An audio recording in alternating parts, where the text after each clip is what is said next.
अरे, श्रोते हो आलात तुम्ही? मी काय करतीये? अहो, मी हे पंचांग बघत होते. पंचांग शब्द ओळखीचा वाटतोय ना? आपण हा शब्द नेहमी वापरतो. आपण ह्या शब्दाची जर का फोड केली, तर आपल्याला समजतं की पंचांग म्हणजे 5 अंग. पण पंचांग म्हणजे नक्की काय? ते कसं बघतात? त्याचा अभ्यास कसा केला जातो? ह्या सगळ्याविषयी आज आपण जाणून घेणार आहोत आमच्या अमृत संवाद या यूट्यूब चॅनलमध्ये. आणि त्यासाठी आम्ही अमृत संवादमध्ये आमंत्रित केलेला आहे ज्येष्ठ पंचांगकर्ते आणि खगोल अभ्यासक श्रीयुत दा. सोमण यांना.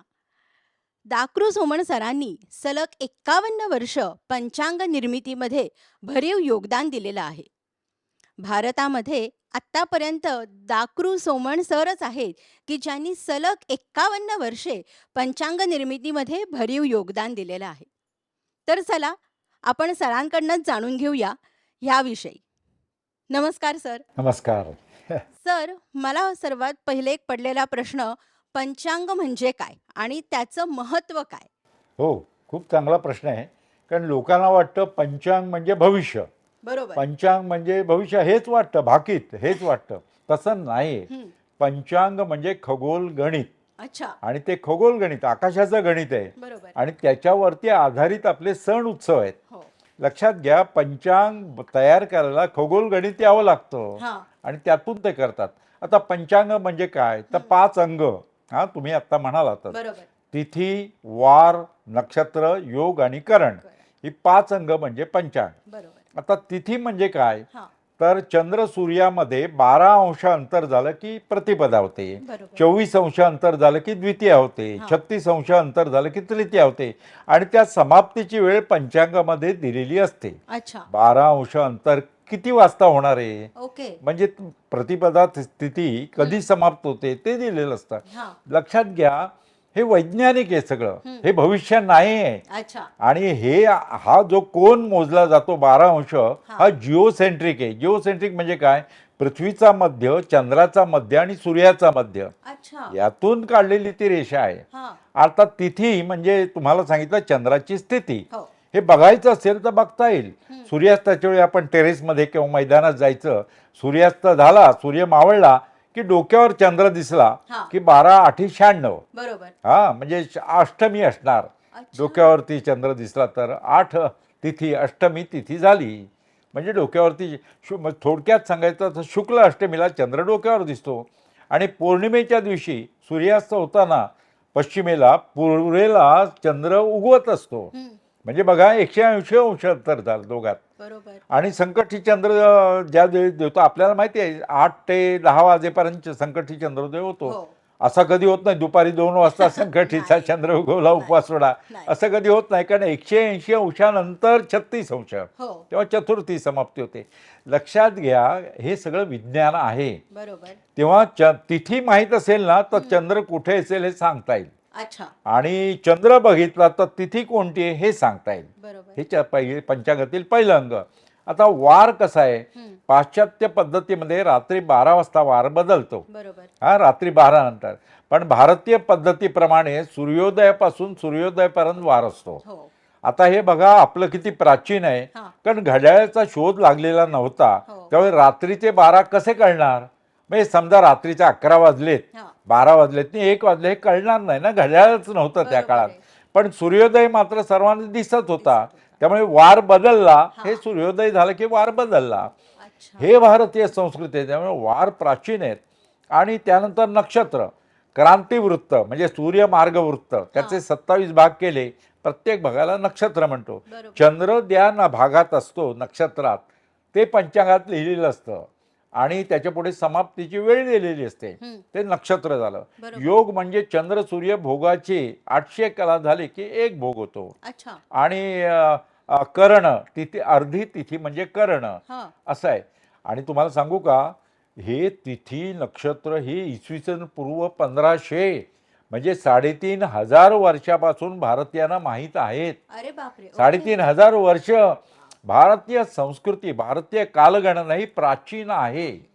माझ्याकडे गेल्याच महिन्यात फ्रान्समधून लोक आले होते, तुम्ही पंचांग कसं तयार करता अच्छा. ते पाहायला. ते ऐकू समजून घ्यायला. तेव्हा परदेशी लोकांना याबद्दल उत्सुकताच आहे. ते पंचांग 5 अंगांचं बनलेलं असतं म्हणून त्याला पंचांग म्हणतात.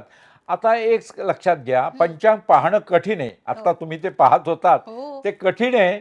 आडवं असतं, भरपूर माहिती असते, किचकट असते. खूप. आता सोप्या भाषेमध्ये आम्ही काय केलंय, ग्रेगरियन कॅलेंडर असतं. हा. तारखा, आपण तारखेला महत्त्व येतो, तारीख बरोबर. प्रत्येकाला माहीत असते.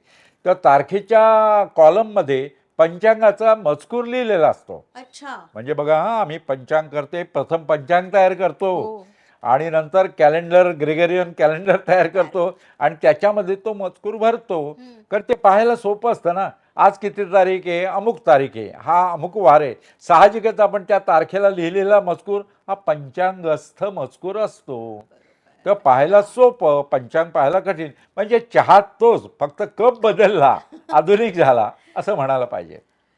कारण आपण पंचांग बघायला गेलो तर आपल्याला ते अतिशय क्लिष्ट वाटतं. हो. म्हणजे कोणी म्हणेल की अरे बापरे, पंचांग वाचून देणारा किंवा त्याचा अभ्यासक कोणी असेल तर आम्हाला सांगा. कारण बरोबर. आपल्याला माहिती आहे आपण पाडव्याच्या दिवशी चैत्राला पंचांग प्रत्येकाच्याकडे असतं. आपण त्याचं पूजन करतो आणि आपण काहीही नवीन कार्य करायचं असेल तर तेव्हा पंचांग बघतो. आणि आपल्याला माहिती नसेल तर आपण एखाद्या गुरुजींकडे जातो की मला हे पंचांग समजून सांगा. तर पण ह्या पंचांगाचं जसं तुम्ही सांगितलंत की एवढा प्राचीन इतिहास आहे, एवढं जुनं आहे, तर तेव्हासुद्धा त्या लोकांनी पूर्ण अंकगणित वगैरे ह्याचाच वापर करून पंचांग बनवलं होतं का खगोलशास्त्राचाच अभ्यास करून? कसं होतं? हा प्रश्न खूप महत्त्वाचा आहे. फ्रान्समधल्या लोकांनी मला हेच विचारलं, किती वर्षापासून तुमच्याकडे पंचांग तयार करतायत? हां. लक्षात घ्या, 3,500 वर्ष म्हणजे वैदिक काळामध्ये हं. ज्यावेळी वेदांची रचना झाली त्यावेळी सुद्धा आपल्याकडे कालगणना होती. अच्छा. अर्थात त्यावेळी एकांग, द्विंग हां. म्हणजे एकदम 5 अंग नव्हती माहीत. ओके. याच्यात भर पडत गेली. हां. लक्षात घ्या. पण त्यावेळी चैत्र वैशाख अशी नावं नव्हती महिन्याला. अच्छा. त्यावेळी मधु, माधव, शुक, शुची, नभ, नभस्य, ईश, ऊर्जा, सहस, सहस्य, तपस, तपस्य अशी चांद्र महिन्यांना नावं होती. ओके. बघा, नावं वेगळी होती हो. वैदिक काळामध्ये. बरोबर. ज्यावेळी वेदांची रचना झाली त्या काळामध्ये. पण त्या काळातल्या लोकांना उत्तरायण आणि दक्षिणायन माहीत होतं. हां. आपल्याला माहिती आहे उत्तरायण म्हणजे उत्तरेकडे सूर्य जाणं हो. आणि दक्षिणायनमध्ये दक्षिणेकडे येणं. बरोबर. पण त्या काळात सुद्धा हे माहीत होतं आणि त्या काळात अधिक मास सुद्धा माहीत होता. हां. वैदिक काळामध्ये म्हणजे अधिक महिना जो येतो, हो. नंतर मी तुम्हाला सांगतो तो काय येतो, परंतु त्या काळात माहीत होता. हं. हे वैदिक काळचं झालं. त्याच्यानंतर आम्ही जे पंचांग तयार करतो ना, हं. तो जो ग्रंथ असतो गणिताचा, हां. गणिताचा ग्रंथ आणि त्याच्यावरून पंचांग दरवर्षी तयार करतो, त्याला कर्ण ग्रंथ म्हणतात. कर्ण अच्छा. ग्रंथ. ओके. आणि तो कठीण आहे. अगदी प्राचीन काळी संस्कृतमध्ये ग्रंथ असायचा. हां. आता बघा ना, आपल्याकडे वेदांग ज्योतिष नावाचा पहिला कर्ण ग्रंथ म्हणता येईल. हं. वेदांग ज्योतिष हं. संस्कृतमध्ये आहे. 36 श्लोक आहेत त्याच्यात अच्छा. संस्कृतमध्ये. आणि एका ठिकाणी 43 श्लोक आहेत. ओके. म्हणजे ऋग्वेदीय आणि यजुर्वेदीय असे श्लोक आहेत ते. ओके. पण त्याच्यामध्ये ही कालगणना कशी करायची हां. हे त्या संस्कृत श्लोकात सांगितलेलं आहे. आपल्याला माहिती आहे संस्कृत भाषेचं एक वैशिष्ट्य म्हणजे गणित कमी शब्दात सांगता येतं. सांगता येतं. हे विशेष आहे. म्हणजे बरोबर. संस्कृत भाषेचं एक कौशल्य आहे. त्यामुळे ते संस्कृत श्लोकांचा अर्थ लावणं हे महत्त्वाचं काम जवळजवळ 5-6 पाश्चात्य विद्वानांनी हं. त्याचं इंग्रजी भाषांतर करण्याचा प्रयत्न केला. अच्छा. वेदांग ज्योतिषाचा. हां. हा विचार करा किती वर्षापूर्वी, तर 3,500 वर्षापूर्वी. बापरे. मला सांगा ना की हे वेदांग ज्योतिष हे जे लगद ऋषीनं हो. जो लिहिला ग्रंथ काश्मीरमध्ये तो होता, हं. त्यांनी हे तयार केलं. हं. आता लोकमान्य बाळ गंगाधर टिळकांनी सुद्धा त्याचा अनुवाद केला आणि लोकमान्यांनी इंग्रजीमध्ये अनुवाद केला त्याचा संस्कृत श्लोकांचा. हं, हं. का तर इंग्रजी लोकांना, पाश्चात्य लोकांना कळावं कळावं. की आपली कालगणना किती प्राचीन आहे हे बरोबर. कळावं यासाठी इंग्रजीत अनुवाद केला. लोकमान्यांना विचारला प्रश्न आहे का नाही, ओरायन, हं. आर्टिक होमिन वेदाज आणि वेदांग ज्योतिष हे हां. ग्रंथ तुम्ही इंग्रजीमध्ये लिहिले हो. आणि गीता रहस्य थोडा मराठीत का लिहिला? हां. तेव्हा ते म्हणाले हे ज्ञान म्हणजे ओरायन, आर्टिक होमिन वेदाज आपले पूर्वज आर्यांचे हे उत्तर ध्रुव प्रदेशात राहत होते हां. आणि ओरायन म्हणजे मृग नक्षत्रात वसंत संपात होता. हां. हे पाश्चात्य लोकांना कळवं आणि वेदांग ज्योतिष. बरोबर. तर त्यासाठी मी इंग्रजीत लिहिलं. पण गीतारहस्य मराठीत का लिहिला तर आपण कर्मयोग विसरलो आहोत ओ, आणि पाश्चात्य लोक हे कर्मयोगी आहेत कर्मयोग. आणि त्यामुळे त्यांची प्रगती झाली आहे म्हणून मी तो ग्रंथ मराठीत लिहिला. बघा अच्छा, किती लोकमान्य टिळक बुद्धिवान खरंच. आणि त्यांनी त्याचं भाषांतर केलं. माझे मित्र विले पार्ल्याचे मोहन आपटे हा, यांनी सुद्धा मराठीत भाषांतर केलेलं आहे वेदांग ज्योतिष. जर कुणाला विद्यार्थ्यांना शिकायचं असेल तर वेदांग ज्योतिष हा पहिला करणग्रंथ ज्याच्यावरून कालगणना केली जायची आणि तो उपलब्ध आहे ग्रंथ. अच्छा. संस्कृत श्लोक आहेत, त्याचा मराठीत आता अनुवाद आहे, इंग्रजीत अनुवाद आहे. हा, आणि त्यानंतर ते चुकायला लागलं. हम्म, आपल्याला माहिती आहे की ग्रहगतीमध्ये हा बदल होत असतो हो, आणि हा बदल झाला की पंचांग हे आकाशाप्रमाणे पाहिजे अगदी आणि तो बदल होतो आणि तो बदल घडवण्यात नाहीसा करण्यासाठी हा, त्याच्यामध्ये म्हणजे जसं आकाशात आहे तसं पंचांगात पाहिजे आणि बरोबर. जसं पंचांगात आहे तसं आकाशात दिसलं पाहिजे. दिसलं पाहिजे. कारण आकाशाप्रमाणेच आपण धार्मिक कृत्य करायला पाहिजेत हा एक विश्वास आणि तो ही श्रद्धा बरोबर. आणि म्हणून ती जपण्यासाठी आकाशाची पंचांग जुळलं पाहिजे. हा, म्हणून त्याच्यामध्ये जो बदल व्हायला लागला तेव्हा लाट नावाच्या ग्रस्तानी हा, सूर्य सिद्धांत नावाचा ग्रंथ लिहिला. अच्छा, सूर्य सिद्धांत ग्रंथ हा. लाट यांनी लिहिला आणि तो बरेच वर्ष 1000 वर्ष त्याच्यावरून पंचांग करीत होते, पंचांग करते. संस्कृतमध्ये तो ग्रंथ आहे, आजही उपलब्ध आहे. त्याचं मराठीत आणि इंग्रजीत आणि हिंदीत भाषांतर सुद्धा झालेलं आहे. अच्छा, सूर्य सिद्धांतात दुसरा कर्ण ग्रंथ तो 1000 वर्ष चालत होता. चालेल. त्याच्यावरून पंचांग करत जायचंय. त्यावेळी छापील पंचांग नव्हतं. अच्छा, एक गावामध्ये जोशी आडनावाची माणसं असायची, हा, ते पंचांग करायचे ओके, आणि गावात जाऊन सांगायचे संक्रांत कधी, अच्छा, ग्रहण कधी, ओके, नवरात्र कधी आहे, आता घटस्थापना कधी आहे, हो, हे सगळी माहिती जोशी नावाचे माणसं गावात द्यायचे आणि लोक त्यांना काही धान्य द्यायचे त्या काळात. त्याच्यावर त्यांचा उदरनिर्वाह चालायचा. तर तसं सूर्यसिद्धांत ग्रंथ लाट नावाच्या माणसाने लिहिला आणि ते पंचांग करते. संस्कृतमध्ये हा ग्रंथ, त्याचं गणित आणि त्याच्यामध्ये 14 प्रकरणं आहेत सूर्यसिद्धांतामध्ये अच्छा, आणि ग्रहणाचं गणित, ग्रह राशी प्रवेश गणित, हे सगळं गणित आहेत. माझ्याकडे हे सर्व ग्रंथ आहेत, ग्रंथालयात सुद्धा उपलब्ध आहेत ग्रंथ आणि हे श्लोकांचं मराठी आणि हिंदी इंग्रजी अनुवाद झालेला आहे. पण सूर्यसिद्धांतावरून केलेलं गणित पुन्हा चुकायला लागलं. अच्छा, कारण ग्रहांमध्ये गतीमध्ये बदल होतो. हा, आपल्याला माहिती आहे की पृथ्वीचा जन्म 4.5 अब्ज वर्षापूर्वी झाला. हो, आता पृथ्वी सुद्धा हळू फिरते, मंद फिरते. अच्छा, म्हणजे आत्ताचा दिवस रात्र 23 तास 56 मिनिटं 4 सेकंदाचा आहे. हा, पण पृथ्वी सो फिरते हा, आणि ॲटॉमिक क्लॉक सो ॲक्युरेट, इतकं ॲक्युरेट आहे त्याप्रमाणे पृथ्वी नाही फिरत, ती स्लो अच्छा. फिरते. म्हणून बघा 31 डिसेंबरला कधी कधी लीप सेकंड ॲडजस्ट केला जातो. हो, हो, 31 डिसेंबरला तुम्ही बघितलं रात्री 12 वाजता वर्ष बदलत नाही, बदलत तर नाही. 1 सेकंदमध्ये थांबवलं जातं बरोबर, आणि मग वर्ष नवीन सुरू होतं. हो, तेव्हा लक्षात घ्या हा बदल होत असतो आणि हा भरती ओटीमुळे बदल होतोय पृथ्वीच्या. अच्छा, पृथ्वीचा वेग मंदावतोय, आणखी पण कारण आहेत. आणि चंद्र पृथ्वीपासून 3,84,000 किलोमीटर अंतरावरती, अंतरावर आहे. तो दरवर्षी 3.8 सेंटीमीटरनी दूर जातोय या टायडल फोर्सेसमुळे. हा, अर्थात असा बदल जो होत असतो ना तो प्राचीन काळी माहीत नव्हतं. बरोबर, त्यामुळे ग्रंथरचना पुन्हा केली जायची, कर्ण ग्रंथरचना.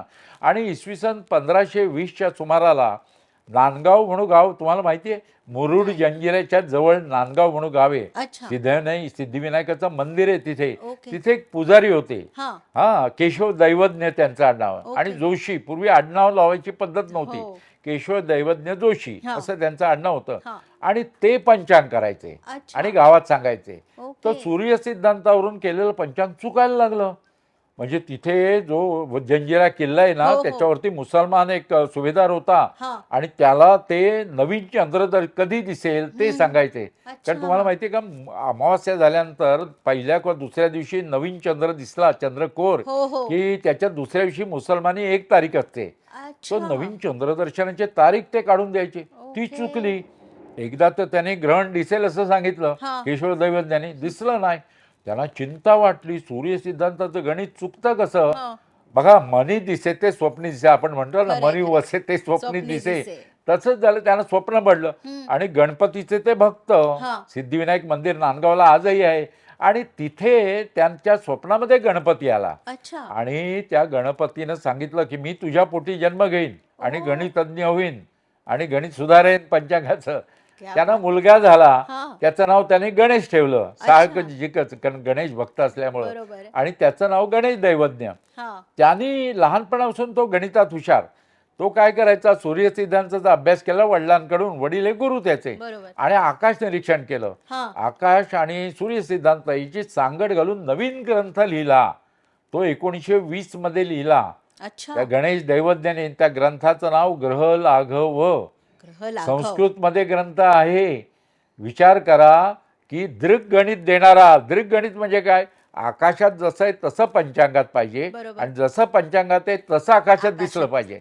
तो दृग्गणित देणारा ग्रह लाघव ग्रंथ त्यांनी इसवी सन 1520 मध्ये लिहिला. हा. म्हणजे छत्रपती शिवाजी महाराजांचाही अगोदर 1520 हो. त्या काळामध्ये. बरोबर. त्या काळात आत्तासारखी साधनं नव्हती. नंदीग्राम म्हणायचे नांदगावला त्यावेळी गावाचं हो, नाव. नंदीग्राम. अजूनही उत्तर भारतातले लोक येतात अभ्यास करायला नंदीग्राममध्ये. गणेश दैवज्ञ होऊन गेला, ज्यांनी ग्रह लाघव ग्रंथ लिहिला. आता तो छापील ग्रंथ मिळतो. हम्म. लक्षात घ्या, हा ग्रंथ लिहिणारा ग्रहस्थ नांदगावमध्ये कुणाला माहीतच नाही. मी नांदगावला त्या सिद्धिविनायक गणपती बघायला मंदिरात गेलो, हा. आणि तिथे विचारलं, तुम्हाला माहिती आहे का गणेश दैवज्ञ या गावात होऊन गेले, इथे पुजारी होते? कुणालाही माहिती नाही. आश्चर्य. ह्या ग्रहस्थानी गणेश दैवज्ञांनी 14 ग्रंथ लिहिलेत. बाप विचार रे. करा, 14 ग्रंथ, आणि त्यामध्ये हा ग्रह लाघव ग्रंथ. आणि बघा, भारत असा एक जगात देश आहे की ज्याच्यावर जास्तीत जास्त आक्रमणं झाली. हो. आपल्याला माहिती आहे. आपापसात भांडत राहिलो आपण, आणि बाहेरच्या लोकांनी आक्रमणं केली. अगदीच. आणि ब्रिटिश लोकांनी आक्रमणं केली ना, त्याच्यात त्यांनी चोरून नेले ग्रंथ, हो. आणि मुसलमानांनी जाळून टाकले. आपल्याकडे तक्षशिला आपल्याला माहिती आहे, विद्यापीठाला ग्रंथालय जाळली. चालली. आणि म्हणून मला सांगायचं आहे की ती अजूनही ब्रिटिश लायब्ररीमध्ये हस्तलिखित आहेत आपल्या संस्कृत ग्रंथांची, अच्छा. पळवून नेलेले. तर लक्षात घ्या, हा ग्रहलाघव ग्रंथ इथे राहिला, कारण मुखोद्गत करण्याची पद्धत होती. पूर्वीच्या काळी ग्रंथ नव्हते, प्रिंटिंग नव्हतं. नव्हतं. मुखोद्गत ग्रंथ, त्याच्यावरून पंचांग केलं जायचं. संपूर्ण भारतामध्ये ग्रहलाघवरून पंचांग वापरायला लागलं. मग पुन्हा आकाशात बदल झाला. पंचांग आणि आकाशात फरकच झाली. आणि मग कुणाला जाणीव झाली, भविष्य अर्थात पंचांगावरून बघणारे भविष्य सांगत असत, चुकत असेल, हा. पण ग्रहण दिसायचं नाही. बरोबर. तेव्हा लोकांना पंचायत व्हायची. मग लोकमान्य बाळ गंगाधर टिळकांच्या ही गोष्ट लक्षात आली, आणि त्यांनी 1920 सालच्या केसरीमध्ये जाहिरात दिली, हम्म. जर कोणी ग्रह लाघववरती संस्कार करून नवीन ग्रंथ लिहिल हा. दृग्गणिताचा, हा. म्हणजे जसं आकाशात आहे तसं पंचांगात असं दिसणारा, हा. असं ग्रहगणित देणारा जर कोणी ग्रंथ लिहिल, तर त्याला मी 1000 रुपये बक्षीस देईन. अच्छा. 1920 सालचे 1000 रुपये. आता किती याची किंमत झाली, पण कोण येणार पुढे, शक्यच नाही ना, कारण कठीण काम आहे. कठीण काम. तर नागपूरचे डॉक्टर केशव लक्ष्मण दप्तरी आले, हम्म. आणि त्यांनी हे आव्हान स्वीकारलं, हा. आणि त्यांनी नवीन ग्रंथ लिहिला दृग्गणिताचा. म्हणजे बघा, ग्रह लाघव संस्कार केले त्या ग्रंथावरती, बरोबर. आणि दृग्गणित देणारा ग्रंथ लिहिला. त्याचं नाव कर्णकल्पलता. अच्छा. कर्णकल्पलता नावाचा ग्रंथ लिहिला. हा. हा संस्कृत आणि मराठीत आहे. अच्छा, दोन्ही हा. मध्ये. आणि त्याच्यावरून पंचांग करायला लागले. म्हणजे पहिल्यांदा वेदांग ज्योतिष सोडलं, बरोबर. नंतर सूर्यसिद्धांतावरून करायला लागले, नंतर सूर्यसिद्धांत ग्रंथावरून येणारं चुकलं गणित म्हणून ग्रह लाघववरून करायला लागले. ग्रह लाघववरून केलेलं गणित चुकायला लागलं म्हणून आपण कर्णकल्पलतावरून करायला लागले. बरोबर. आणि आता आम्ही जे पंचांग करतो ना, ते संगणकावरती करतो. अच्छा. त्यामुळे ही एरर जी असते ना, बदल होतो गतीमध्ये, हो. हा ॲटोमॅटिक ॲडजस्ट केला जातो. आता काम सोपं झालं. पूर्वी हाताने गणित हाताने. करायला लागायचं. आता संगणकावरती पुढच्या 100 वर्षात गणेश चतुर्थी कधी आहे, हम्म. दसरा कधी आहे, घटस्थापना कधी आहे, नवरात्र कधी आहे, सगळं सांगता येईल पुढच्या 100 वर्षाचं. म्हणजे ॲक्युरेसी मिळते आपल्याला. ॲक्युरेसी. आणि बघा, हे गतीमध्ये जो बदल होता ना, हो. तो ॲडजस्ट केला जातो ॲटोमॅटिक. अच्छा. असं गणित, त्याला दृग्गणित म्हणतात. आणि असं आता पंचांग आम्ही तयार करतो कम्प्युटरवरती. हा पंचांग तयार करण्याचा ग्रंथ गणिताचा म्हणजे करणग्रंथ. कर्ण. हे सर्व ग्रंथ आजही अभ्यासकांना उपलब्ध आहेत. भारतीय कालगणना हे अति प्राचीन आहे. बरोबर. लक्षात घ्या. आणि त्याचा अभ्यास आजकाल परदेशी लोक सुद्धा करतात. पण हे ग्रंथ वाचन किंवा कोणाला जर का शिकायचं असेल तर ते क्लिष्ट आहे का? नाही, लक्षात घ्या, तुम्हाला मॅथमॅटिक्स यायला पाहिजे, ट्रिग्नोमेट्री यायला पाहिजे, अच्छा. हा. आणि गणित याला आवडतं ना, हा. बस त्याला सगळं काही साध्य आहे. जीवनाचं सुद्धा गणित येत असेल तर जीवन आपण साध्य करतो, खरंय, पण खरंय. जीवनाचं गणित येत नसेल तर नाही जीवन चांगलं आनंदानं जगता येणार. बरोबर. तसंच हे आहे, गणिताची आवड पाहिजे. क्लिष्ट नाही, कारण प्राचीन लोकांनी केलेलं आहे केलेलं आपल्या. आहे.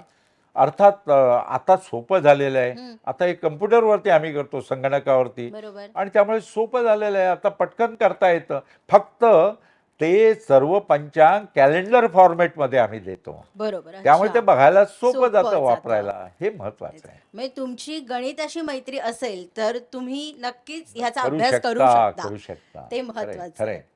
सर, असं आपण बघतो की कुठलाही सण आला, उत्सव आला की आपण पंचांग बघतो.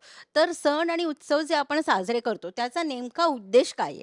हां, हा एक चांगला प्रश्न तुम्ही विचारलाय. कारण पंचांग म्हटलं की सण उत्सव हे महत्वाचे आहेत. बरोबर. आता प्राचीन काळी हं. ऋषी मुनींनी हो. ज्यांनी हे तयार केलं कालगणना आणि सण उत्सवाची रचना, हो. त्यांनी लक्षात घेतलं की सर्वात महत्वाचं काय? हं. आरोग्य. बरोबर. शरीराचं आरोग्य आणि मनाचं आरोग्य. मनाचं आरोग्य. शरीराचं आरोग्य कशावर अवलंबून असतं?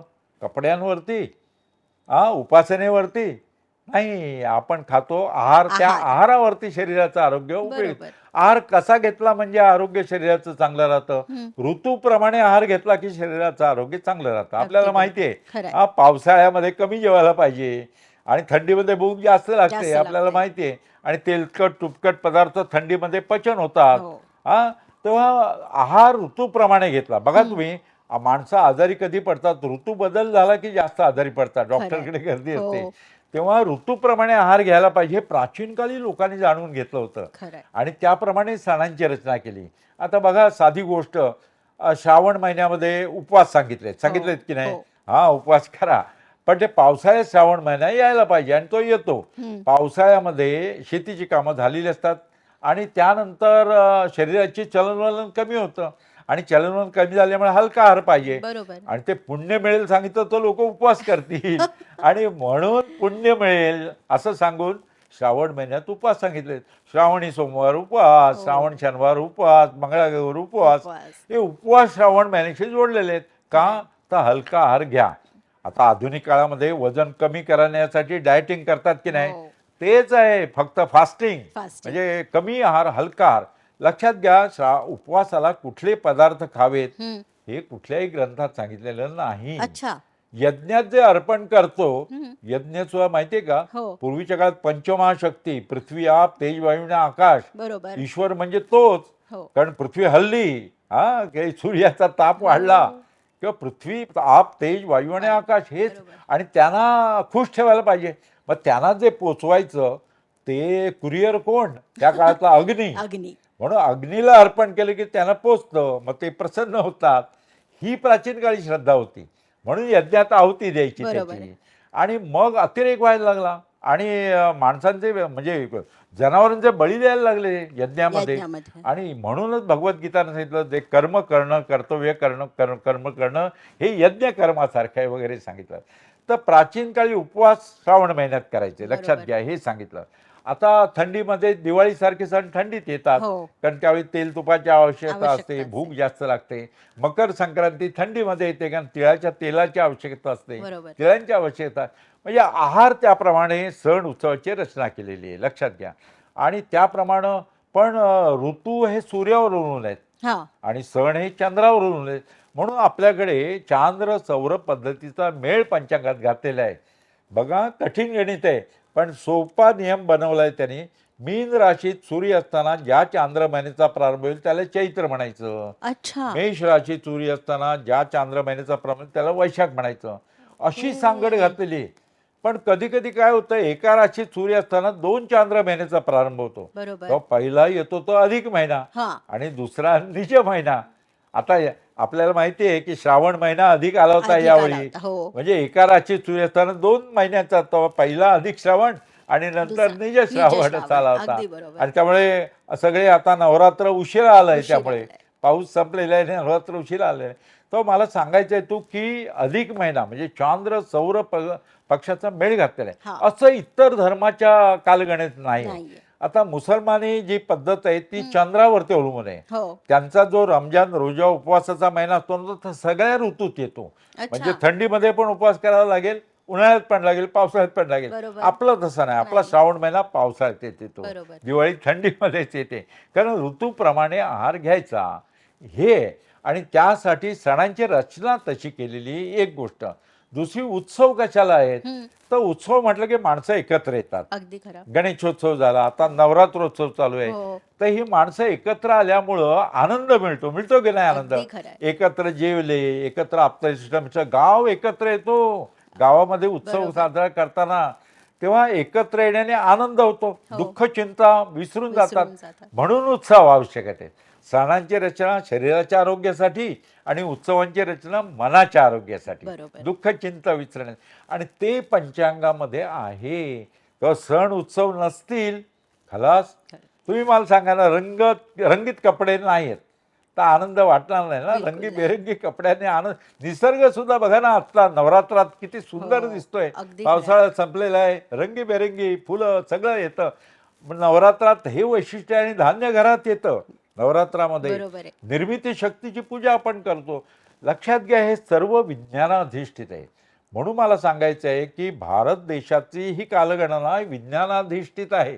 हां, म्हणून ते समजावून नवीन पिढीला सांगायला पाहिजे.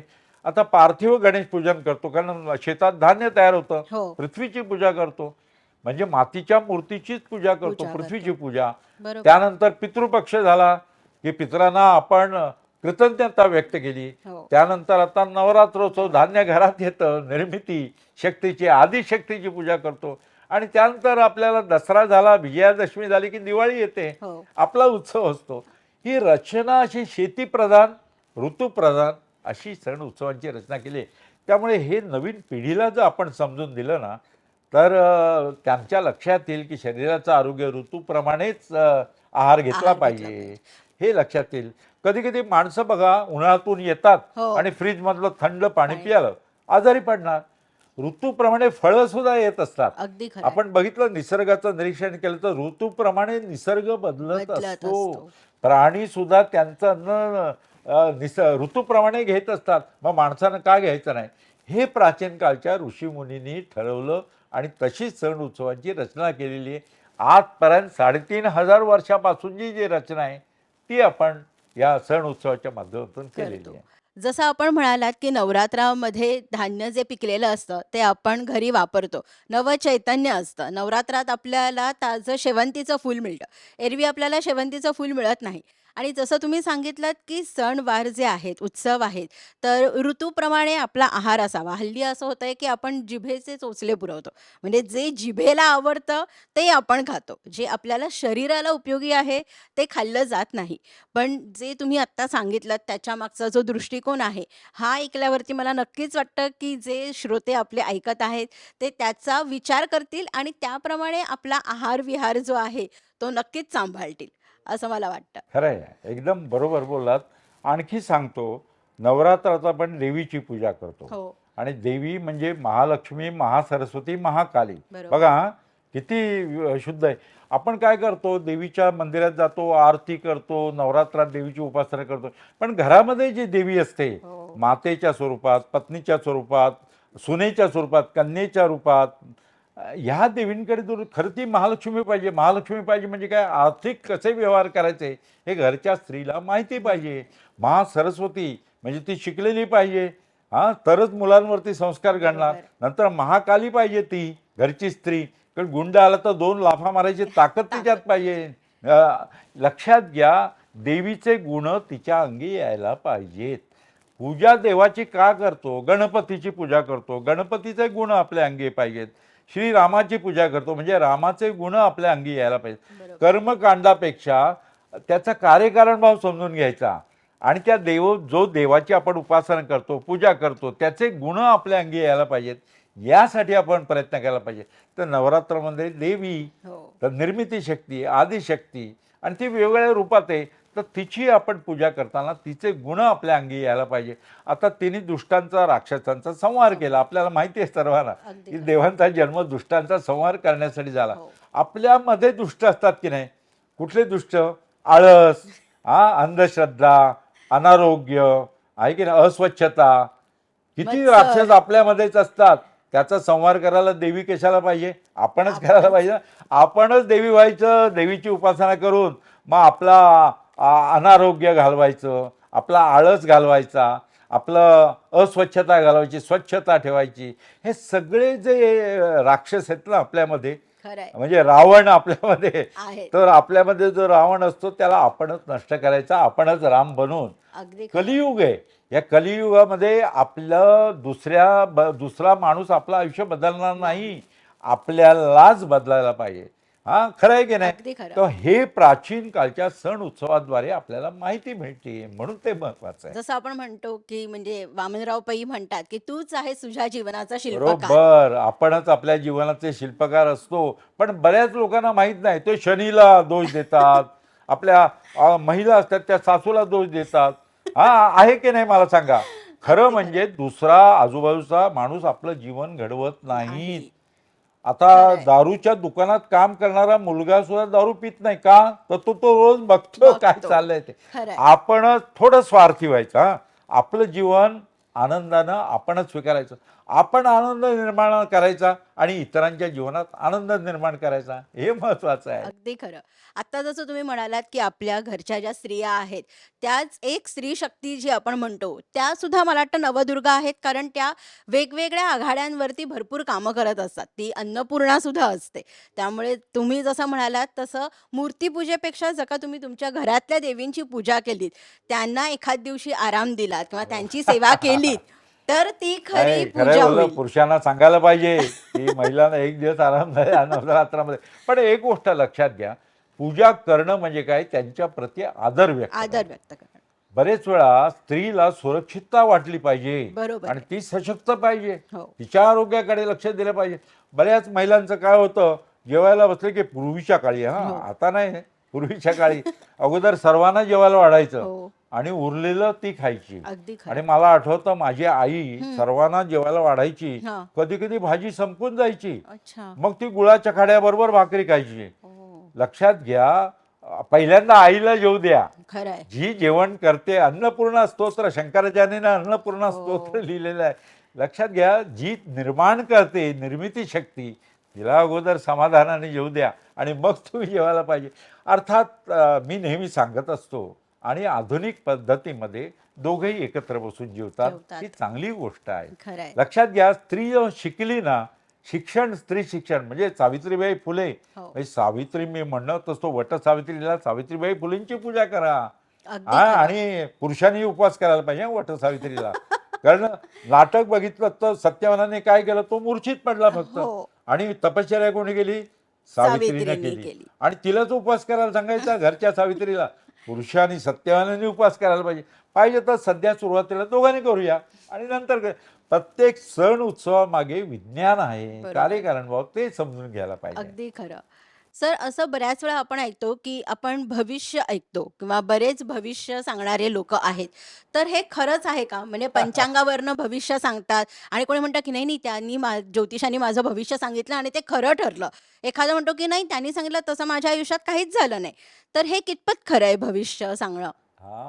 हा सर्वसामान्य लोकांना पडलेला प्रश्न आहे, आहे की नाही? अगदी खरं. सर्वांना असं वाटतं, वर्तमानपत्राचं भविष्य वाचता का तुम्ही? जर रविवारी येतं भविष्य छापलं नाही तर पेपर खपत नाही. खपत नाही. लोकांना वाटतं की आपला पुढचा काल कसा असेल, प्रत्येकाला वाटतं. तुम्ही मला सांगा, मग तुम्ही प्रश्नच विचारला तर सांगतो की ग्रह माणसांचे जीवन घडवतात. अच्छा. हो, ग्रहांवरती माणसांचे जीवन अवलंबून आहे. हं. पण आकाशातील ग्रह नव्हेत बरं का. कुठले हां. ग्रह? माणसाच्या मनातील मनातले ग्रह.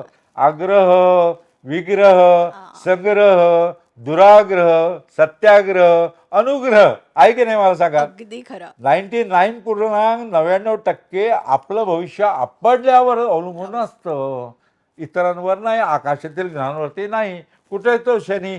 शनी जर दुर्बिणीतून बघितला ना, हो. तर त्याची वलय दिसतात. शनीला जास्त चंद्र आहेत. हो. आता ते चंद्र बघितलं, वलय बघितलं की आनंद वाटतो. तो कसा त्रास देईल, किती दूरवर आहे. पण काय होतं माहिती आहे का, जवळच्या माणसाला सांगितलं ना, किंवा आपण दोष स्वीकारायला तयार नसतो. बरोबर आहे. बा माझं अपयश आहे, माझ्याकडून चूक झाली असेल, हे स्वीकारत नाही. त्यामुळे मग शनीला दोष देणं, 7.5 आहे म्हणून असं. लक्षात घ्या, ग्रह आपल्यामध्येच असतात आणि आपलं भविष्य आपल्या हातात असतं. तुम्ही सांगा, आपलं भविष्य हातावरच्या रेषांवर अवलंबून नसतं, तर मनगटातील जोर, हा, राजकारणाचं बघतो ना, ज्याच्या मनगटात जोर आहे जोर तो आहे. पक्ष यशस्वी होतो. अगदी खरं. आणि हे महत्वाचं आहे, हे समजून घ्यायला पाहिजे. पण काय माहितीये का, नशीब हा शब्द असा आहे ना, सोयीस्कर आहे. बरोबर. आपलं अपयश लपवायला खरंय. नशीब नाहीये. आपण आणि हे विश्व बघितलं ना, ते इतकं प्रचंड आहे, आपण नगण्य होतो. अगदी खरं. आता आपण कुठं होत, आत्ता तुम्ही हे चॅनलवरती बघत आहात, तुम्ही घरामध्ये आहात, तुमचं घर कुठे, तुमच्या गावात आहे, गाव तालुक्यात आहे, तालुका जिल्ह्यात आहे, जिल्हा आपला राज्यात आहे, आपलं राज्य भारत देशात आहे, भारत देश विश्वामध्ये कुठे आहे, आशिया खंडावरती आहे, आशिया खंड विश्वामध्ये कुठे आहे, पृथ्वीवरती आहे. पृथ्वी कुठे या विश्वामध्ये, आपल्या सूर्यमालेमध्ये. सूर्यमालेचे. सूर्यमाला या विश्वामध्ये कुठे आहे, आपल्या आकाशगंगेमध्ये, जिथे अब्जावधी सूर्यमाला आहेत. बरं, अब्जावधी सूर्यमाला असलेली आकाशगंगा कुठे आहे, पुन्हा प्रश्न केला तर ती अशा ठिकाणी आहे जिथे अब्जावधी आकाशगंगा आहेत. बरोबर. Billions of galaxies are there in the universe. म्हणजे अब्जावधी आकाशगंगा, त्याच्यामध्ये आपली आकाशगंगा, त्याच्यामध्ये आपली सूर्यमाला, त्याच्यामध्ये पृथ्वी, त्याच्यावरती आशाखंड, त्याच्यामध्ये भारत आहे, त्याच्यामध्ये आपला जिल्हा तालुका आणि आपलं गाव नाही आहे. मला तुम्ही सांगा, नगण्य आहोत. आपल्या पणजोबांच्या वडिलांचं नाव आपल्याला माहिती आहे का? नाही ना. माहिती नाही. आपल्या पणजोबांची वस्तू तरी घरात आहे का? नाही आहे. नाही. तसंच आपलं होणार आहे. म्हणजे आयुष्यभर मी मी माझं माझं करतो, माझं काही नसतं. आता गणपतीत बघा ना, गणपतीला आपण पाहुणा म्हणतो. हो. खरं म्हणजे गणपती पाहुणा नसतो. आपणच या विश्वामध्ये, या जगामध्ये काही वर्षापुरते आलेले पाहुणे असतो. अगदी गणपती हा कायम येणार असतो. तर तो मालक असतो, आपण पाहुणे असतो म्हणून त्याला पाहुणा म्हणतो. तसंच शनीला दोष देतो आपण. आपण आपला विचार करत नाही. आपलं ग्रह आपल्या हातात असतात. यश अपयशाने होऊ शकतं. कधी कधी प्रयत्न करून सुद्धा यश येत नाही, असं बरोबर. पण होतं. लक्षात घ्या, विद्यार्थ्याच्या हातात काय, अभ्यास करून पेपर लिहिणं. मार्क किती मिळणं हे त्याच्या हातात आहे का? नाही. परीक्षकाचं जशी मनोवृत्ती असेल, त्याच्या घरामध्ये बायकोशी झगडा झाला असेल तर कमी मार्क देईल तो. पण म्हणजे ते त्या विद्यार्थ्याच्या हातात नसतं. त्याच्या हातात एकच असतं की मी पेपर उत्कृष्ट लिहीन, मी प्रयत्न मेहनत करेन. करून अभ्यास घेईन. तसं मेहनत हेच यश आहे, प्रयत्न हाच यश आहे. म्हणून ना, मिळालेल्या गोष्टीपेक्षा जीवनामध्ये मिळवलेली गोष्ट जास्त आनंद येते. वडिलार्जित बंगला आहे, गाडी आहे, सगळं काही आहे, तर जीवन जगताना आनंद नाही. पण मी गरिबीत होतो, मग मी बंगला घेतला, मग गाडी घेतली, मी घेतली, मिळवलं, त्याच्यात जीवनाचा जीवन आनंद आहे. आहे. तेव्हा पुन्हा एकदा सांगतो, त्या ग्रहांवर नाही, आपल्या आपल्या ग्रहांवरती आपलं भविष्य होऊ नये, तो प्रयत्न करूया. यश मिळो वा न मिळो, पण प्रयत्न करणं माझ्या हातात आहे. अगदी आणि खरं. ते करणं, स्वतः आनंदानं जीवन करणं. तुम्ही बघितलं असेल, गरीब माणूस सुद्धा आनंदात जगतो. अगदी खरं. आणि श्रीमंत माणसाला रात्रभर झोप येत नाही दारू पिल्याशिवाय. हो. आत्महत्या करतात. आपण बघितलं, सुंदर दिसणारा नट सुद्धा आत्महत्या करतो. हो. आणि एखादा म्हणजे लीडर, पुढारी, सर्व संपत्ती आहे तरी आत्महत्या करतो. गरीब मनुष्य बिचारा आनंदाने जगतो. लक्षात घ्या, आनंदाने जगणं हे पैशावरती अवलंबून. पैसा हे साधन आहे, तर साध्य जगणं आनंदाने. आणि मृत्यू हा, ज्याला जन्म आहे त्याला मृत्यू आहे, मृत्यूला सुद्धा घाबरायचं नसतं. निर्भयतेनं जगणं हे जीवनातलं आनंद आहे, आनंदाचे क्षण आहेत. आणि दुसऱ्याला अत्तर लावताना आपला हात सुगंधित होतो ना, अगदी खरं. तसंच आहे. आपण आनंदाने जीवन जगताना इतरांना आनंद दिला ना, आपला आनंदानं होतो. हे महत्त्वाचं आहे. म्हणून सामाजिक कार्य करायला पाहिजे, म्हणून दान धर्म करायला पाहिजे, हे आपले सण उत्सव सांगतात.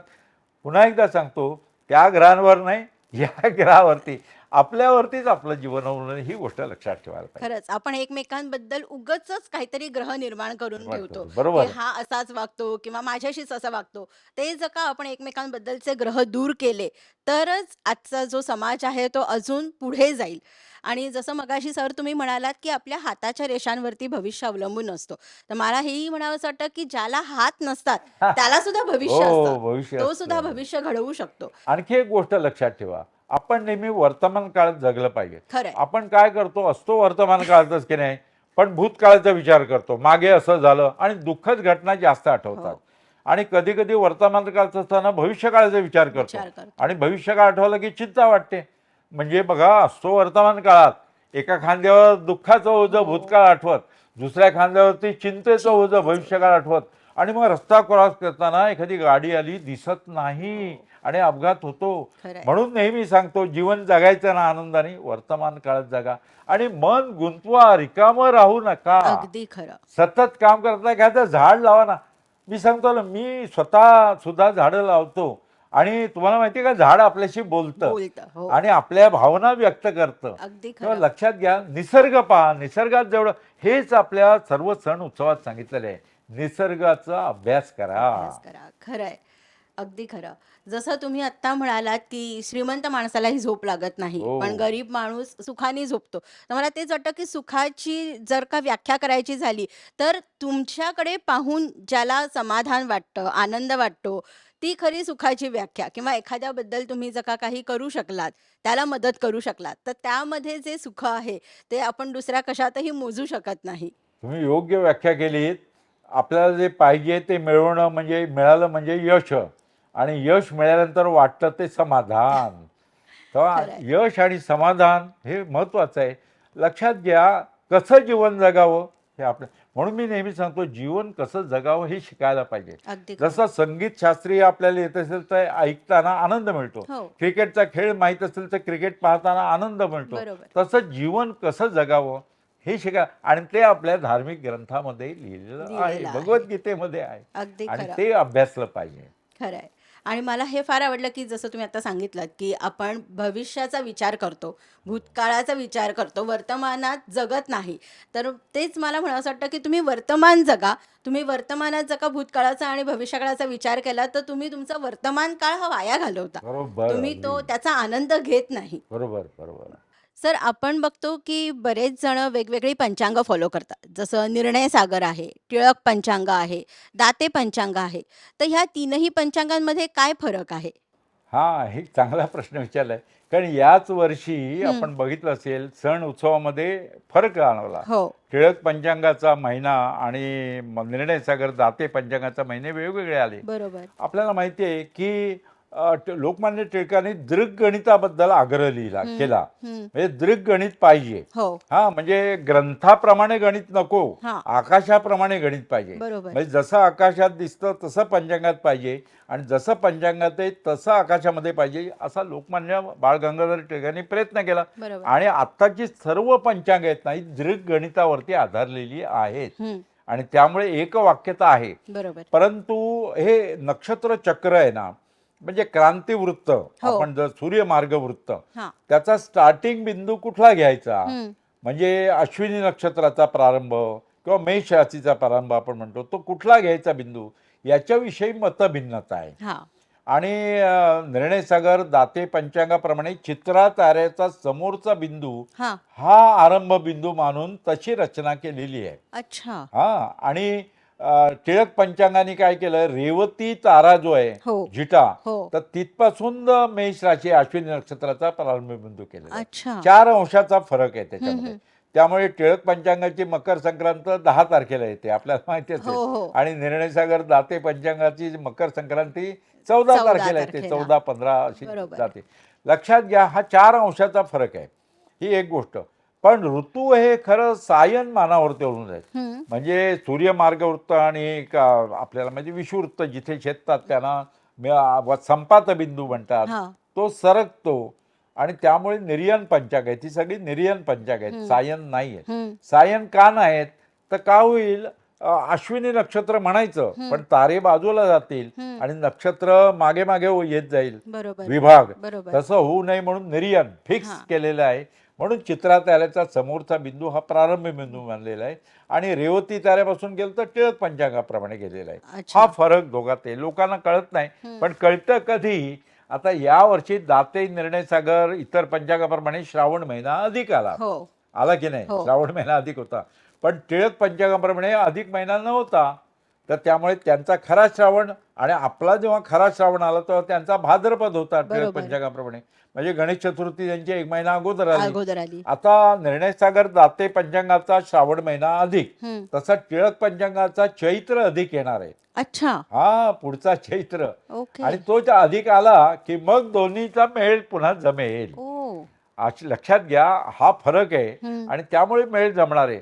आता टिळक केसरीवाड्याचा जो गणपती आहे तो हो, हो. मानाचा 5वा गणपती पुण्याचा, हो. तर तो केसरीवाड्याचा गणपती टिळक पंचांगाप्रमाणे येतो. अच्छा. तो 1 महिना अगोदर आलेला आहे. ओ. पण विसर्जन करताना 5 मानाच्या गणपतीचं विसर्जन होतं हो. पहिल्यांदा, आणि मग बरोबर. इतर गणपतीचं हो. होतं. तेव्हा साहजिकच ते विसर्जन मात्र निर्णय सागर दाते पंचांगाचे अनंत चतुर्दशीला करतात अच्छा. इतर गणपती बरोबर. पण आणतात गणपती आणि पूजा टिळक टिळक पंचांगानुसार. पंचांगाप्रमाणे. लक्षात आलं ना? बरोबर. तेव्हा पूर्वीच्या काळामध्ये खरं सांगायचं तर टिळक पंचांग टिळकांनी सुरू केलेलं नाही. अच्छा. रघुनाथ शास्त्री पटवर्धन होते, त्यांनी टिळकांचं नाव दिलं ओके. त्या पंचांगाला आणि टिळक पंचांग सुरू झालं.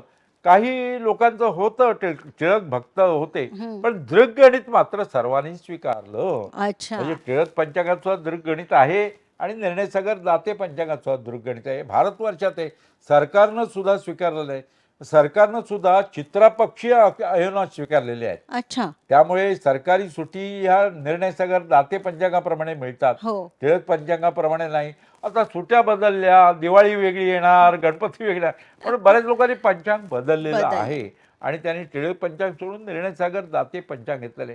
अर्थात हरकत नाही त्या पंचांग वापरायला, कुठलंही पंचांग वापरा, परंतु समजून घेऊन ते वापरा. बरोबर. आपला मूळ हेतू काय? कार्यकारण भाव. भाव. कुठली गोष्ट करताना समजून करायला पाहिजे आणि त्याप्रमाणे वागायला पाहिजे. तसं टिळक पंचांग आणि निर्णय सागर दाते पंचांग यातला फरक कळला.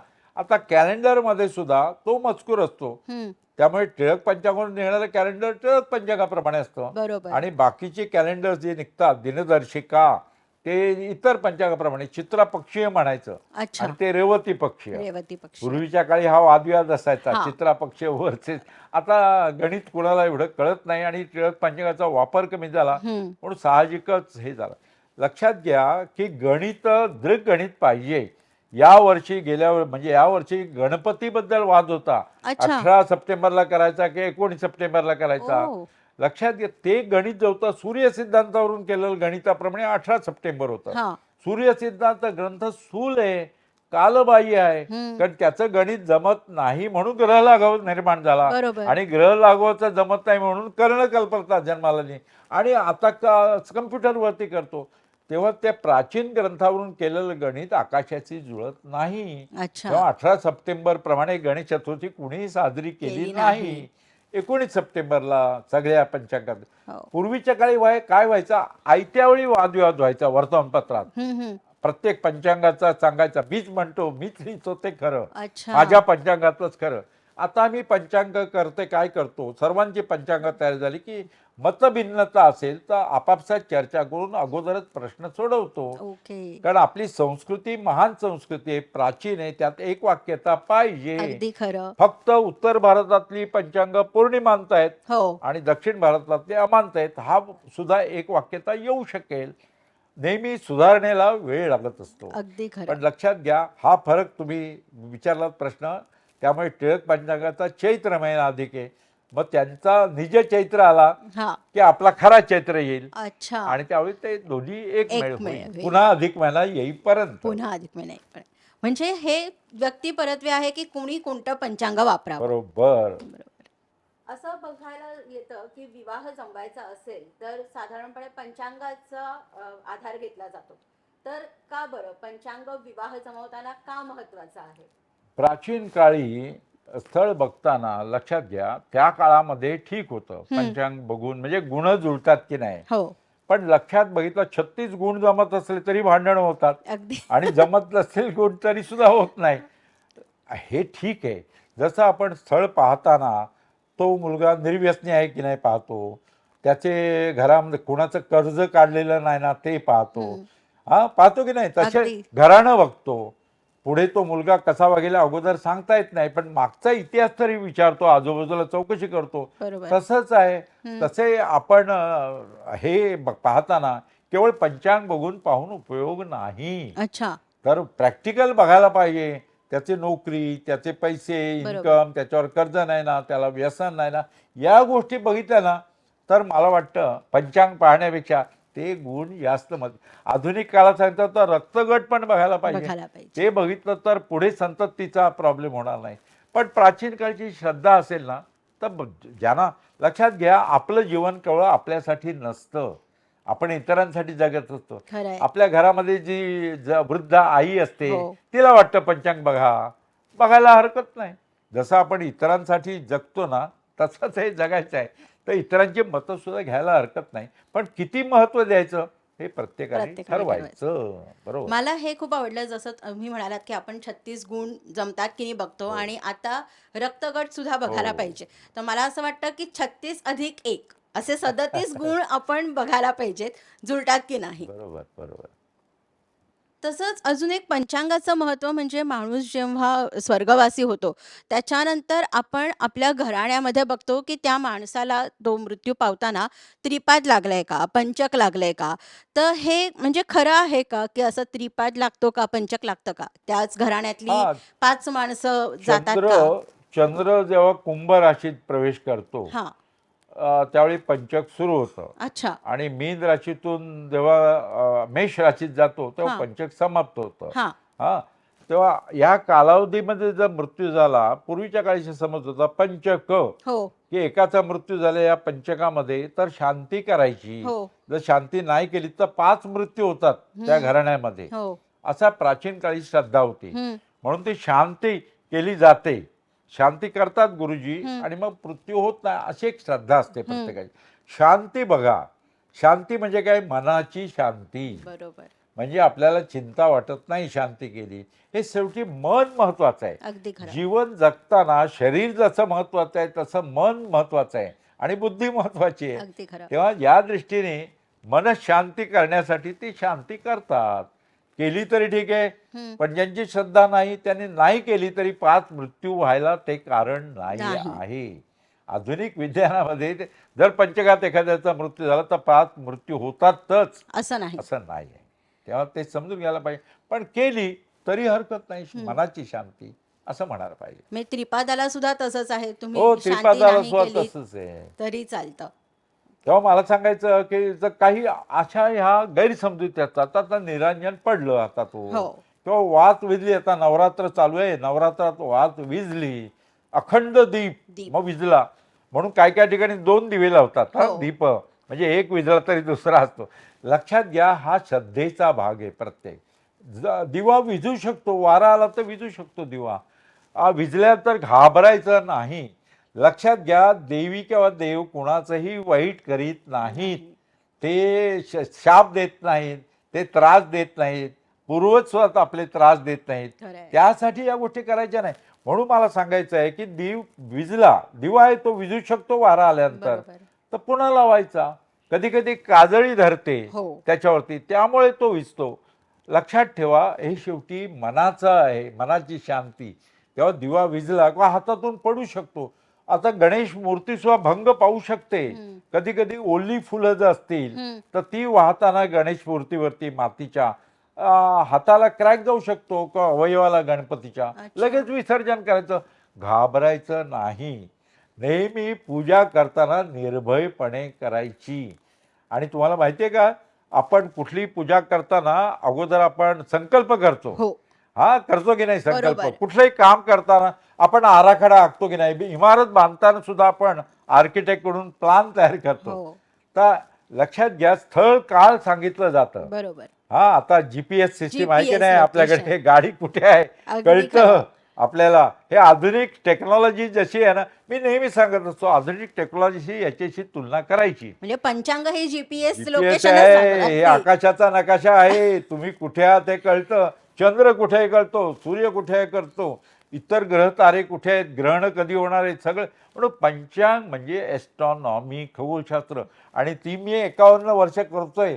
त्यामुळे यावर्षी माझा सत्कार सगळ्या ठिकाणी होतोय. जिल्हाधिकाऱ्यांच्या हस्ते सत्कार झाला. खूप आता creditable. कालच यशवंतराव चव्हाण प्रतिष्ठानचा माझा सत्कार त्यांनी केला.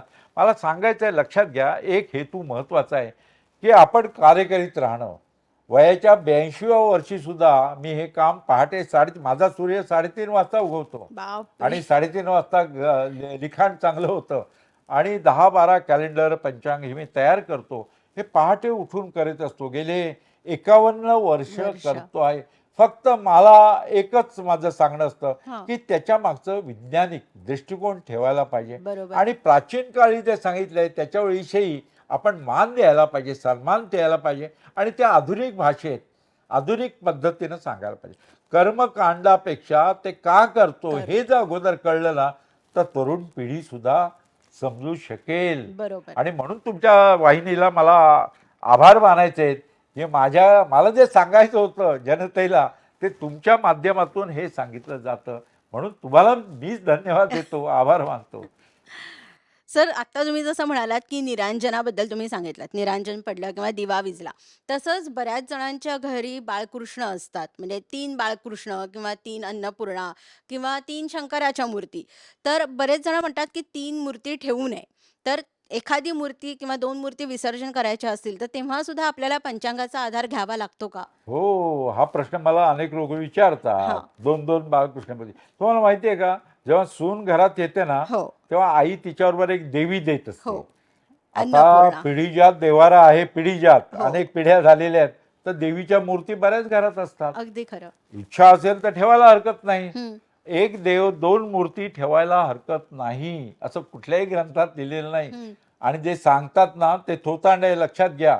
हरकत नाही, पण आपल्याला त्यांची पूजा करायला वेळ आहे वेळ का? नाही. आता काय होतं, आधुनिक हे स्पीडी लाईफ आहे की नाही. बरोबर. आपण गतिमान झालो आहोत जास्त आणि त्या गतिमानतेमुळे वेळ मिळत नाही. काही लोक विचारतात आम्हाला देवाची पूजा करायला वेळच मिळत नाही, आमची पुढची पिढी काय देवाच्या वरती विश्वास नाही, तर काय करू देवाऱ्याचं? तर काही लोक असं म्हणतात नदीत विसर्जन करा, करू अच्छा. नका. ओके. तुम्हाला माहिती आहे का, तुमचा विश्वास नाही पण कदाचित तुमच्या नातवाचा विश्वास निर्माण होऊ होऊ शकतो. शकतो. तर ते देव सगळे डब्यात घाला आणि डब्यात ठेवा आणि त्याच्यावर फुल वाहा, शक्य असेल तर, इच्छा असेल तर. पण कुठेतरी ते विसर्जन करू विसर्जन. नका. पूर्वजांनी ठेवलेली संपत्ती, खरंय. तुम्ही पूर्वजांनी ठेवलेलं घर देऊन टाकता का असं? किंवा पूर्वजांनी ठेवलेली इस्टेट देऊन टाकता का? नाही ना. मग देव कशाला द्यायचं? ते तर काय त्रास देत आहेत. खरंय. ते तर देवाऱ्यात बसलेत, तसेच राहिले तरी चालतील. पूजा नाही केली तरी, लक्षात घ्या, पूजा नाही केली तरी चालेल, देव कोणालाही त्रास देत नाही. अगदी शक्य नसेल, आधुनिक घरामध्ये ते जर व्यवस्थित दिसत नसतील, नसतील. डब्यात घाला. सुंदर डिझाईनवाला डबा घ्या आणि माळावर ठेवलं तरी चालतील. कदाचित तुमचा पंटू, त्याची इच्छा होईल माझ्या पणजीनं ठेवलेल्या डब्यात काय आहे, तो कुतूहलानं उघडेल आणि त्यात जर बाळकृष्ण दिसला आणि त्याला आवडला, तो पूजा करायला सुरुवात करेल की नाही मला सांगा. अगदी खरंय. पुढच्या पिढीला उलट फक्त ते योग्य मार्गाने. म्हणून तुम्ही विसर्जन करू नका. इस्टेटीचं विसर्जन करता का? नाही करत. नाही. मग त्यांनी ठेवलेल्या देवाचं देवा- विसर्जन का ठरतो? आणि 2-2, 3-3 देव असले, ते फक्त फोटो जर मध्ये देव असतील चित्रामध्ये, हां. तर त्याची काळजी घ्या. कारण पाणी त्याच्यावरती हो. पडलं तर ते फ्रेम खराब होते, चित्र खराब होतं. बरोबर. ते ठेवू नका. आणि त्याचं लक्षात घ्या, आपण जेव्हा प्राणप्रतिष्ठा करतो हो. तेव्हा देवत्व आणतो, बरोबर. नाहीतर ती मूर्तीच असते, तो फोटोच असतो. हो. आपण काय फोटोची प्राणप्रतिष्ठा करत नाही. नाही. त्यामुळे ते फोटो तुम्ही विसर्जित पाण्यामध्ये जरी बादलीमध्ये घेऊन केले तरी चालतील. हं. त्याच्याविषयी काही चिंता करायचं कारण आहे. निर्भयतेनं ते करू शकता तुम्ही. फक्त मेटॅलिक म्हणजे धातूचे देव असतील ना, हो. ते असे विसर्जन विसर्जन करू करू नका. काही लोक नदीमध्ये ठेवतात, हं. नदीमध्ये विसर्जन करतात. काही लोक तर मंदिरात जाऊन आपले देव ठेवतात. हो. तुम्ही पूर्वजांनी ठेवलेले पैसे मंदिरात नेऊन ठेवता का? सोनं चांदी मंदिरात नेऊन ठेवता का? नाही ना ठेवत. मग ते देव कशाला ठेवतात? ते तर देव आहेत. देव आहे. हा, आपल्या पुढच्या पिढीला कदाचित वाटेल त्यांची पूजा करावी, निदान शोकेसमध्ये तरी ते ठेवतील. तर मित्रांनो, करू नका विसर्जन. ते ठेवा घरामध्ये आणि त्याची पूजा करता आली नाही तरी चालेल. ते कधी कोणाला त्रास देत नाही. देव नेहमी आपल्याला आशीर्वादच देत असतात. अगदी हे खरं. पंचांगकर्ता असून मी सांगतो आहे. सर, आज तुम्ही इकडे आलात आणि आमच्या सगळ्या रसिकांच्या मनात जे काही प्रश्न होते, पंचांग म्हणजे काय, त्याचं महत्त्व काय, ते कसं वाचायचं, ह्या सगळ्या प्रश्नांची तुम्ही अतिशय छान उकल केलीत. आणि मला श्रोते तुम्हाला सांगावंसं वाटतं, की रिकामा देव्हारा असण्यापेक्षा त्या देव्हाऱ्यामध्ये देव असणं आणि देवत्व असणं हे कधीही महत्त्वाचं आहे. तसंच रसिक हो, मला तुम्हाला एक सांगायचं आहे, की सरांनी एक पंचांग काढलेलं आहे, नॅनो पंचांग. आपल्याला हल्ली मोठं पंचांग वापरता येत नाही, तर तुम्ही हे जे नॅनो पंचांग आहे, दाकरू सोमण ह्यांनी काढलेलं, ते पंचांग नक्की वापरा. कारण हे पॉकेट डिक्शनरी जसं आपण म्हणतो तसं हे पॉकेट पंचांग आहे. तर हे तुम्हाला वापरता येईल. तुम्ही कुठेही प्रवासामध्ये असाल, ट्रॅव्हल करत असाल आणि तुम्हाला एखादा वार बघायचा असेल, कोणती तिथी आहे, तर हे तुम्हाला पंचांग नक्की उपयोगी येईल. तर तुम्ही हे पंचांग नक्की घ्या. सर, तुम्ही ह्या चॅनलवरती आलात आणि इतकी सुंदर माहिती दिलीत, त्याबद्दल अमृत संवादतर्फे मी तुमचे खूप आभार मानते. अमृत संवादला माझ्या शुभेच्छा. धन्यवाद सर.